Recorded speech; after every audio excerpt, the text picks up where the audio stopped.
Welcome to Smart ADHD Bitesize, where we distill a previous episode down to around 5 minutes, giving you everything you need in a quick and digestible format.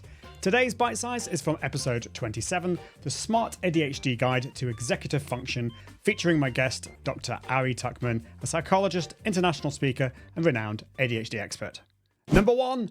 Understanding executive function. Ari explains what executive function is and why it's a critical area of challenge for those of us with ADHD. So the executive functions are a particular set of cognitive skills that allow us to sort of manage our behavior in relation to the sort of challenges around us. The executive functions are a specific set that are about managing our behavior in relation to time and in relation to future goals. Ari highlights that executive functions involve managing behavior and future-oriented actions, something that often challenges those of us with ADHD. Understanding this framework has been the key to why many of us struggle with planning and that follow-through. Number 2, working memory challenges.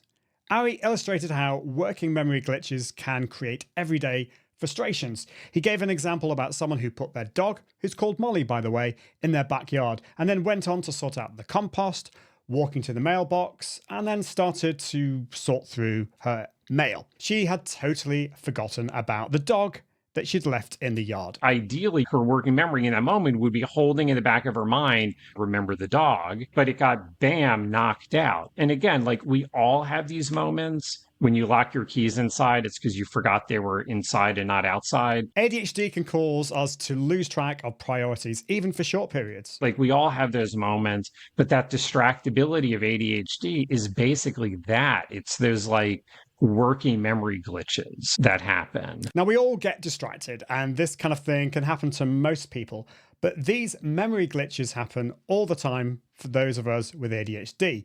Keeping track of tasks in the moment is an executive function issue, and we'll come back to tools and strategies to help shortly. Number 3, the double-edged sword of being smart. Ari describes how intelligence can sometimes hide ADHD challenges, leading to unexpected struggles. It really is a double-edged sword, being smart or likable or really capable in particular ways. Obviously, it's a great asset. It enables you to do bigger, more interesting things. The downside of it is you can compensate. While intelligence is obviously a good thing, it can mask ADHD challenges, and you end up compensating, which isn't always a good thing. With these other sort of gifts, or as I say, you got by on smarts and charm and maybe a bit of luck, and it hid your ADHD symptoms, right? People are like, she's fine. She's doing great.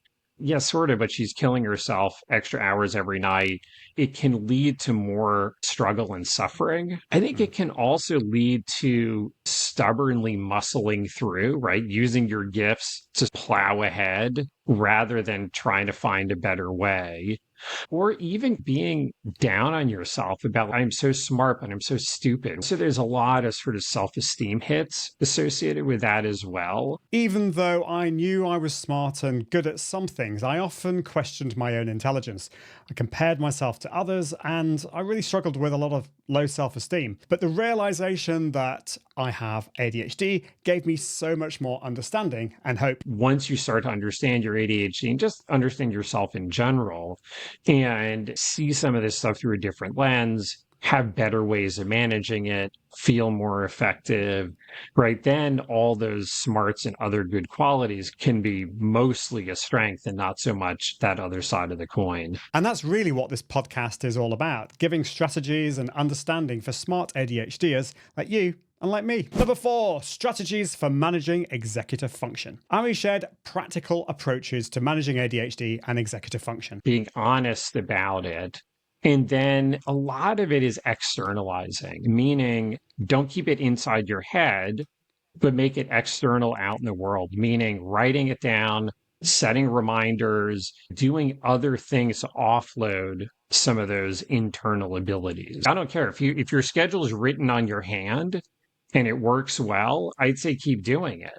But if it isn't working well, then let's find something that works better. I love this. Don't try and keep everything in your head. Write it down, speak it out, either with friends, family, AI, tools, whatever. We've given a lot of these examples in previous episodes on this podcast. Just start simple. Be kind to yourself.